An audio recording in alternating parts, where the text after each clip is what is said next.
मुगल सल्तनत की नींव रखने वाला शासक उज्बेकिस्तान से निकलकर हिंदुस्तान पर आने वाला जहरुद्दीन मोहम्मद बाबर, आज हम उसी पर चर्चा करेंगे कि उसके पैर हिंदुस्तान पर कैसे पड़े। दिल्ली का सुल्तान इब्राहिम लोधी बहुत ही क्रूर शासक था। उसके परिवार के लोगों से ही नहीं बनती थी। उसमें से एक नाम था दौलत खान। दौलत खान को पता चला कि बाबर नाम का एक शासक है जो भारत के बाहर के कुछ छोटे छोटे राज्यों पर हमला कर रहा है, उनको फतेह कर रहा है।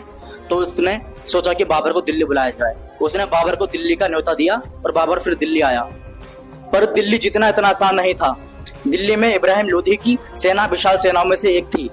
उस समय एंट्री हुई राणा सांगा की। राणा सांगा ने बाबर को सपोर्ट करते हुए उसकी सेना को रहने से लेकर खाने तक की फुल सपोर्ट किया। राणा सांगा और इब्राहिम लोधी आपस में दुश्मन थे, इसीलिए राणा सांगा ने बाबर का सपोर्ट किया। बाबर ने राणा सांगा की मदद से दिल्ली को जीता और इब्राहिम को हराया, जिस युद्ध को हम कहते हैं पानीपत का युद्ध। पानीपत युद्ध जीतने के बाद बाबर की निगाह दिल्ली के बाहर गई, जिस पर आपत्ति जताते हुए राणा सांगा ने बाबर को रोकने की कोशिश की, पर बाबर नहीं रुका।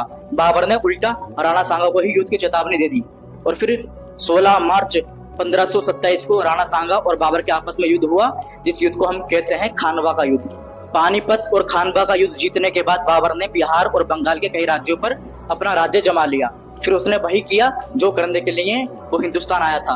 उसने हिंदुओं के सारे मंदिरों को तोड़ा, उस पर मस्जिदें बनाई, हिंदुओं का धर्म परिवर्तन किया, गरीबों पर अत्याचार किया। बाबर ने 3 साल के अंदर हिंदुस्तान और हिंदुस्तान की संस्कृति को खत्म करने की पूरी कोशिश की और वो ज्यादातर सफल भी रहा।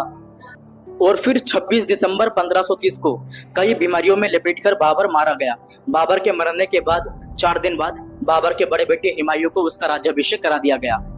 बाबर ने अपनी जिंदगी में 11 शादियां की थी। बाबर के 20 बच्चे थे। तो बाबर हिंदुस्तान के अंदर अपने पैर इसलिए पसार पाया क्योंकि हिंदुस्तान के कुछ लालची राजाओं ने ही उसको शरण दी थी हिंदुस्तान के अंदर।